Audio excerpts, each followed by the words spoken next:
a ti wà pẹ̀lú ọ̀kan gbòógì nínú àwọn olórin fújì ní orílẹ̀-èdè yìí tí gbogbo ayé mọ̀ sí Làrẹ́dò, Olúborí Làrẹ́dò, ṣùgbọ́n a fẹ́ kí wọ́n dárúkọ àwọn lẹ́kùnrẹ́rẹ́. Orúkọ yín lẹ́kùnrẹ́rẹ́?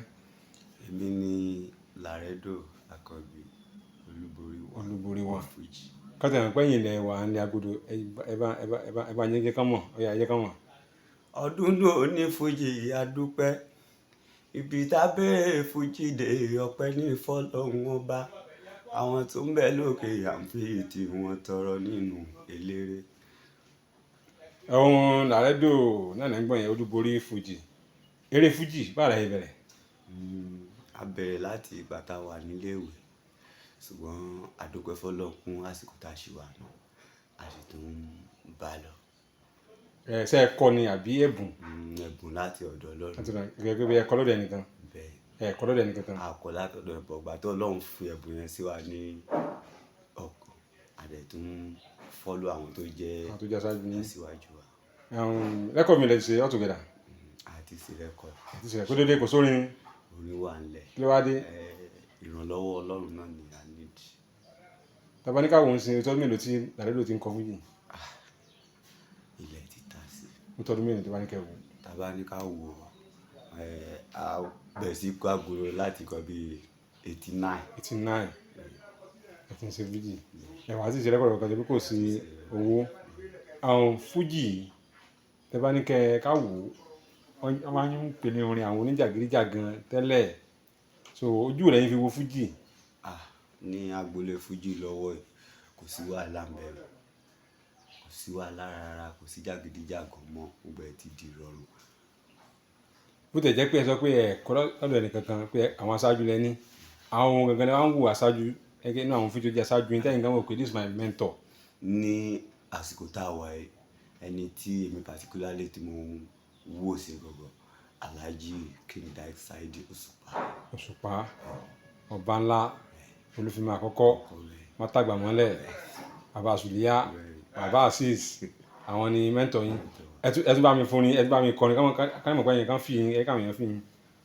Olúborí Àkànbí mo gbére mi dé, ẹ gbọ́ bí mo ṣe ń kọrin, àwọn tèmi mọ́ mi lólórí ìyìn àgbọ̀dúnú, gbogbo gbèsè ń gbọ́ mi etí kò ní ìdí, ẹsẹ̀ tẹ́ fi ń jójó lọ́lọ́lọ́hún òde níké. Làrẹ́dò tẹ́ ń jẹ yẹn, ibo lórúkọ yẹn ti wá? Làrẹ́dò tí mò ń jẹ wá láti inú Láńrewájú. Òkè Láńrewájú wà lórúkọ yín. Olúborí wa ń kọ́? Olúborí yẹn ìgbà tí àwọn èèyàn wa tó ń rí pé a wà ní abẹ́ umbrella Alhaji King Saheed Osupa, so àwọn àsìkò gbà yẹn ni awuyewuye ń lọ láàrin agboolé orin tí bàbá wà ní ipò olúfimọ, so ìgbà táwọn yẹn wò pé bọ̀bọ́ yìí náà ń ṣe bí ẹni àwọn náà wò pé nínú eré àtàwà ẹ jẹ́ ká gbé Làrẹ́dò náà sókè, ẹ jẹ́ ká fún ní àwọ́ọ̀dù yìí, so ibẹ̀ ni Olúborí yẹn ti jáde. Ṣé ẹ̀yin àti ọba orin ẹ ti ríra wọn lọ́wọ́ rẹ̀? A ti ríra once, ó ti pẹ́. Ok, wọ́n mọ̀ yín? Wọn ò lè mọ̀ mí mọ́. Tẹ́ bá rí wọn kí lẹ máa sọ fún wọn? Ẹ ní opportunity àti sọ̀rọ̀, máa sọ one on one, kẹjọ jókòó one on one, kí lẹ máa sọ fún wọn? Tí n bá rí wọn, a máa kí wọn náà ni a dẹ̀ máa tọrọ àánú àti ọwọ́ náà láti pé káwa náà lè jẹ́ èèyàn. Ok. Tẹ́ bá ní ká wò ó dáadáa, kò sí iṣẹ́ tí ẹ máa ṣe láyè tí ò ní sí challenges. Báyìí àwọn challenges wo lẹ ń face gẹ́gẹ́ bí olórin fújì? Ojú ti rí bàbá, lọ́wọ́lọ́wọ́ kò sí jí, ojú sì tún rí lóríṣiríṣi, bí ká lọ sóde eré kan kó máa bóyá ká tẹ̀ wò pé ẹ jẹ́ kán mọ́ wa níbí báyìí, ká gba irinṣẹ́ ká gba the end of the day ó ní máa ṣe nǹkan kan. So àwọn boys àti travel kan lọ ṣeré tó yẹ pé ìgbà tá máa dé àwọn ọmọọṣẹ́ wa gan anybody ẹni tó máa gbé engine, gbé deck, gbé gbọ́rísí tó àwọn ojú ti rí lóríṣiríṣi. Ẹ pawó mẹ́rin? Ẹ mọ̀ tí òun bá ti kò wú ìyọ̀ ń bẹ̀ ṣá.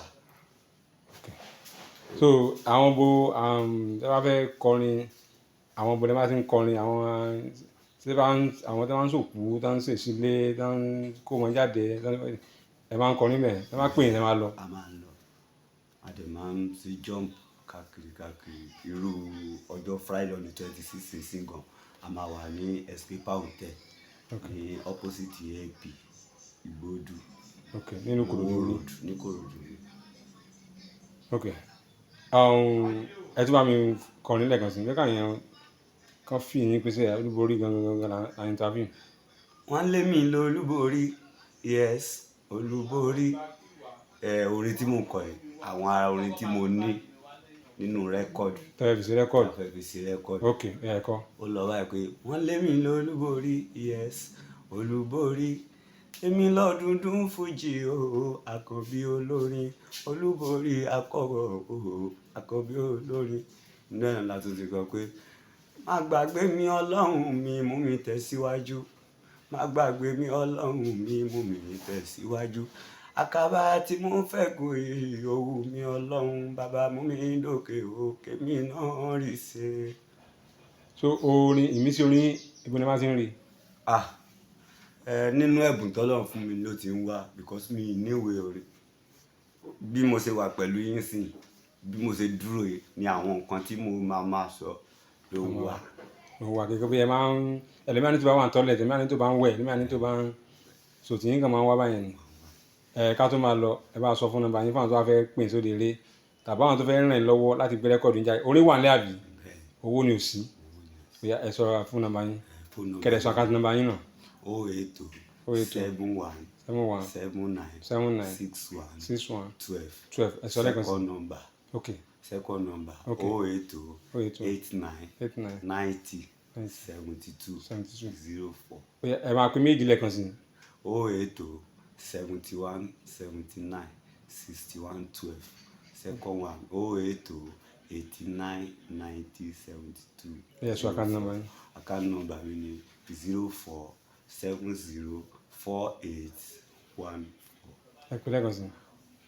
Àkáǹtì nọ́mbà yín lẹ́ẹ̀kan sí. Account number mi 04 70 32 48 14. Báńkì o. GTB Bank. Orúkọ ló máa ń bẹ̀. Ọlárẹ̀wájú Àwẹ̀ Ògúndáre. Ògúndáre. Ọ̀rọ̀ náà ti gbọ́ láti ẹnu Fújì Làrẹ̀dò olúborí Fújì. Ọ̀nì orin wà ńlẹ̀, owó àti wọ studio àti borin jáde ni kò sí. Tí wọ́n náà bá wò pé o ti rí ẹ̀bùn tó fẹ́ràn lọ́wọ́, olúborí ẹ pín nọ́mbà yẹn pẹ̀lẹ́ fẹ́ ràn lọ́wọ́ nípasẹ̀ kẹfọ́n ẹ̀sùn náà ni àkànnìbà náà ni wọ́n ti ju yẹn. Ká tó máa lọ ẹ̀fọn orin kojú tó lé ká máa lọ. Ojú tó lé oníbàjẹ́ lọ́lá ọlọ́run, ojú tó lé oníbàjẹ́ lọ́lá ọlọ́run, lókè lókè lẹ ó máa lọ òkè lẹ́yẹ ń fò. Ojú tó lé oníbàjẹ́ lọ́lá ọlọ́run, ẹ ò ní wálẹ̀ o, ojú tó lé ẹ ò máa nílé wálẹ̀ o, ojú tó lé ṣebí lókè lókè ní lálá lọ sí, ẹ ò nílé wálẹ̀ o, ojú tó lé. Fújì Làrẹ̀dò náà nìyẹn. Ó dàbọ̀. Hey, thanks for watching this video. Subscribe on our YouTube channel. Subscription is free. You can call us on 0080 597807 for your event coverage. Thanks.